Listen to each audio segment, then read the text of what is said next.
So what are you going to do to reach out to them a second time?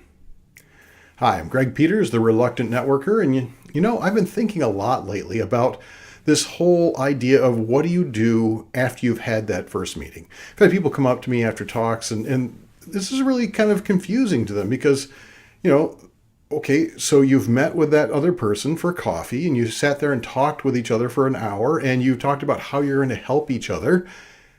And then what? What happens after that? I mean, you can't just call them up and say, hey, I'm just checking in. Well, I guess you can. But when those kind of calls, the I'm just checking in calls, those are kind of code for, do you have work for me? And you really can't use those very often, maybe once every 6 months or so. And, I honestly, I remember when I was first started my networking practice and I would call people up. I just say, hey, I'm just calling to check in. And their usual response was, I don't have any work for you. When in reality, I was literally just calling up to check in, to try and reaffirm our connection. So what we need to do is look for ways that we can be of value, that anytime we're contacting them, we have something of value to provide to them that's going to make their lives easier. If you're doing that, then you can call them up as often as you want because you'll be seen as someone that they want to talk to because you have something of value for them. So to that end, here's a few ideas of what you can do to sort of continue the connection. The very first one is something which is probably obvious, but assuming you've had that conversation with them already, you've been sitting down, you've been chatting with them, and you knew of a resource that would be of benefit to them, follow up. You have to deliver on the promises you made. That's how they're going to start to trust you, trust that you are going to do the things you say you're going to do. So if you told them that you know of a resource that will send them a networking tip once a week for the next year, well, then you better send them the URL, www.52connectiontips.com. All right, next, reach out to them and connect with them on social media. Especially Facebook, LinkedIn, those are two great ways to connect. It's not going to replace face-to-face connection, but those electronic connections can actually provide sort of that soft touch you need to sort of maintain and even build, to some extent, the relationship. It also gives you another excuse to contact them because at least Facebook and LinkedIn will tell you when their birthdays are. And LinkedIn's even better because it'll tell you when their work anniversaries are and when something big is happening to them. These are all great excuses to reach out and reconnect with the people you know. The one thing I would caution on this is that try to be more than just the boring, normal response. If it's their birthday, don't just say happy birthday. Do something a little out of the ordinary. Actually, type a slightly longer message, maybe hearkening back to a previous conversation you've had.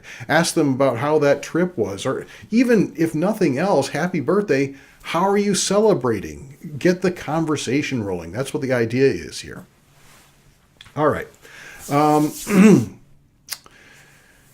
If you do uncover resources that are going to be of benefit to them, maybe you didn't know anything right off the top of your head, so you couldn't obviously promise it. But if you uncover something, well, certainly send it along to them.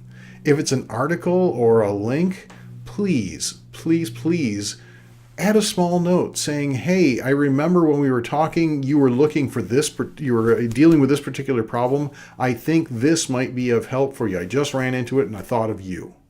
The idea is, once again, you're making it a personal thing. You're not just sending a URL that you might have sent to all of your connections. Okay, here's kind of an interesting one. If you are currently experiencing a challenge and you think that they might be able to advise you on how to deal with it, well, call them up. You're actually paying them a real compliment by telling them how much you care about their opinion and how much you view them as an expert. kind of one of my personal pet peeves. Don't call it picking their brain. That's just, there's something wrong with that whole idea. Just call them up and ask them if they get some advice or some recommendations or some insights into this challenge you're having. Now, the other caveat I'd have is if this is something that they charge for, well, then you should be paying for it. Don't call up an accountant and expect for free accounting advice. This can be really beneficial, especially if you were trying to connect with other members of your industry. I know that when I was running some challenges with my business a while back, I wasn't quite getting the bookings I was looking for. I called up a friend of mine from the National Speakers Association and asked her advice. How does she get the work she did? And my friend, her name is Shireen McHenry, she spent a good hour on the phone with me talking about her process and how I could adapt it to fit my needs. It was a great benefit to me and has really made a difference in my business. Okay, speaking of groups, if you belong to a group that they should belong to, invite them. Invite them as your guest. Tell them you care enough about their success that you want them to be a part of it. And one of the side benefits of this is, if they decide to join the group, you will be in contact with them more often because you'll both be attending the same meetings. So be sure to invite them to any groups that you are part of that would be of benefit to them. And finally, one of the reasons you would be contacting someone else is if you didn't know something about them that you should.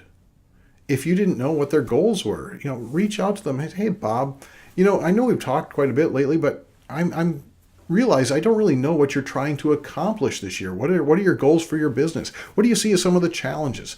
If you can start filling in those gaps, you're more able to be of service to them and better able to, extend and deepen the relationship. So there are tons of reasons. I've only covered 7 of them, and I'm sure there are a ton more that you can use, excuses, reasons to reach out to them, to strengthen the relationship, to keep building on it, and not just have to call them up and say, hey, I'm just checking in. So until next time, if you enjoy these conversations, please feel free to comment down below or even subscribe so we can continue the conversation together. Until next time, why don't you go out and make some great connections.